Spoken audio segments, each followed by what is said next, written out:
Hey, everybody, and welcome back.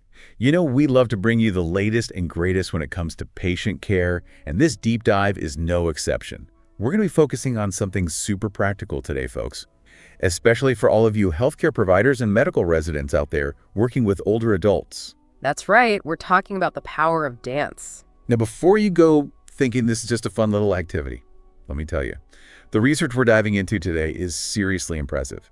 We're going to be looking at not one, but two systematic reviews, both published in PLOS 1 this year. And they both point to some really exciting possibilities for using dance to help manage patients and improve their overall health and well-being. Okay, so let's break it down. First up, we have the effects of dance interventions on physical function and quality of life among middle-aged and older adults. A systematic review. Quite a mouthful, right? Definitely. And then we have the use of dance to improve the health and well-being of older adults, a global scoping review of research trials. Also from 2024. So two really comprehensive reviews looking at the impact of dance on older adults. Exactly. And I don't know about you, but I'm already intrigued. I mean, dance to improve health. I know, right? It sounds almost too good to be true, but the evidence is really compelling. So let's get into it. What are some of the key takeaways from these reviews? What's the big deal about dance anyway? Well, one of the most striking things is that dance interventions are showing really remarkable results when it comes to improving balance, posture control, even motor skills. These are all things that are absolutely crucial for preventing falls. Oh, absolutely. Especially in older adults, falls can be so devastating. Exactly. And if we can find ways to help our patients stay on their feet, stay mobile, it can make a world of difference. So dance is like a secret weapon for fall prevention. It's looking that way. And it's not just about preventing falls either. We're seeing improvements in overall physical function, cardiovascular health, cognitive function. Wait, hold on. Dance can boost brain power too. It seems so. There's evidence to suggest that dance can help improve memory, attention, even executive function. That's incredible. So it's like a workout for the body and the mind. Exactly. And here's the thing. It's not just about the physical and cognitive benefits either.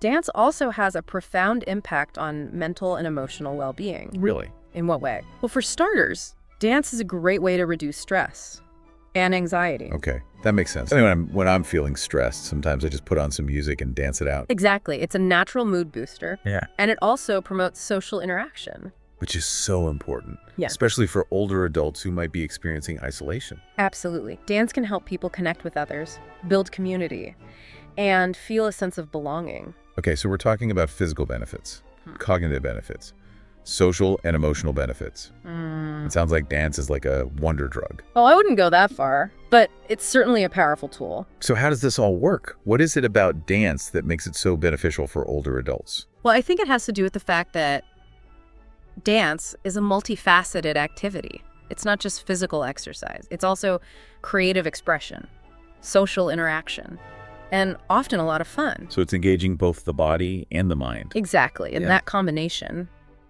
seems to be key to its therapeutic effects. Okay, I'm starting to see why this is so exciting. Okay.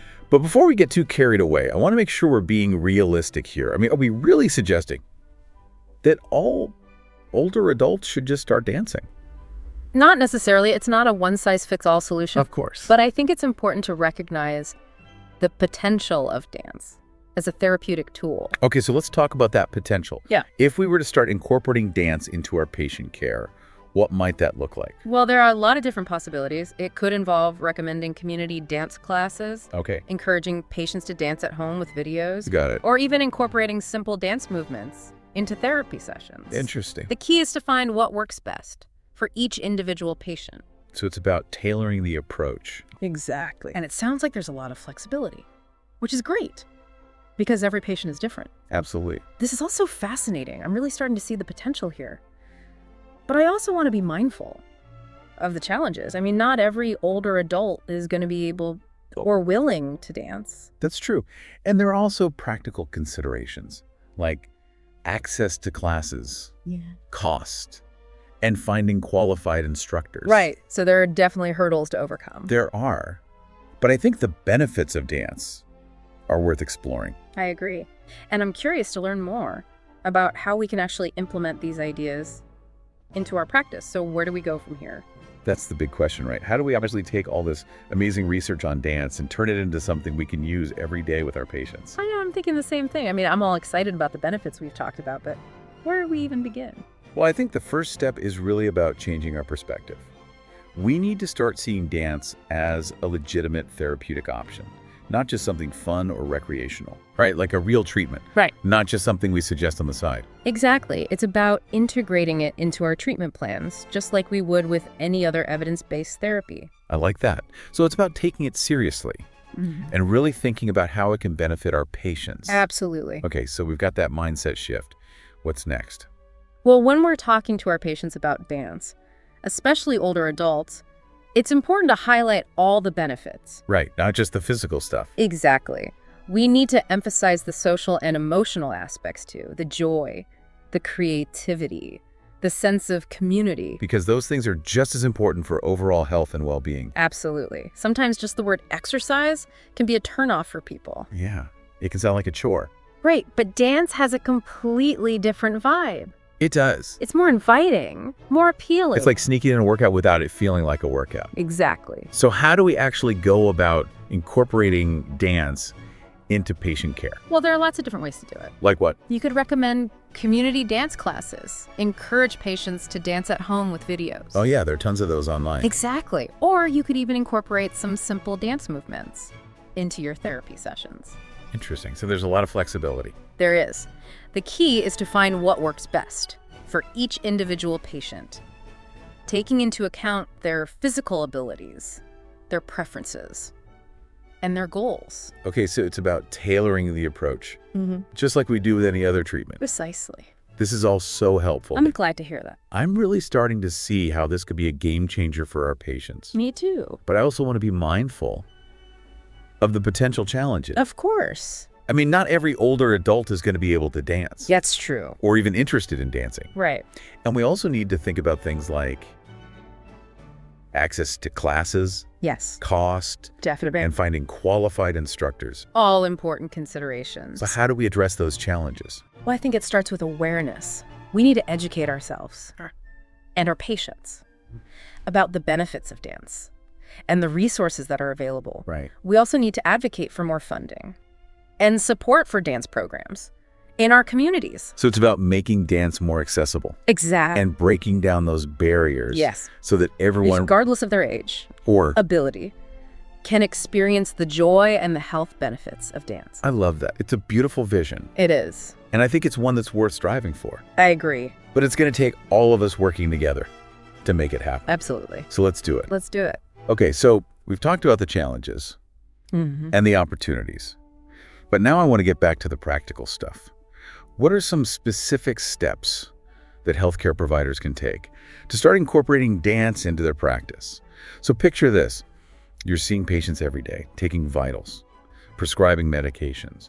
And right there alongside all of that, you're also recommending dance classes. What if dance became just as routine in healthcare as checking blood pressure or monitoring glucose levels? That's a really intriguing thought, isn't it? I mean, we've talked about the incredible potential of dance, but actually bridging that gap between research and real-world application, that's the real challenge. It is. And it's a challenge that we as healthcare providers need to embrace. Absolutely. Because we're the ones on the front lines. We're the ones who can make a real difference in our patients' lives. Exactly. So let's talk about action steps.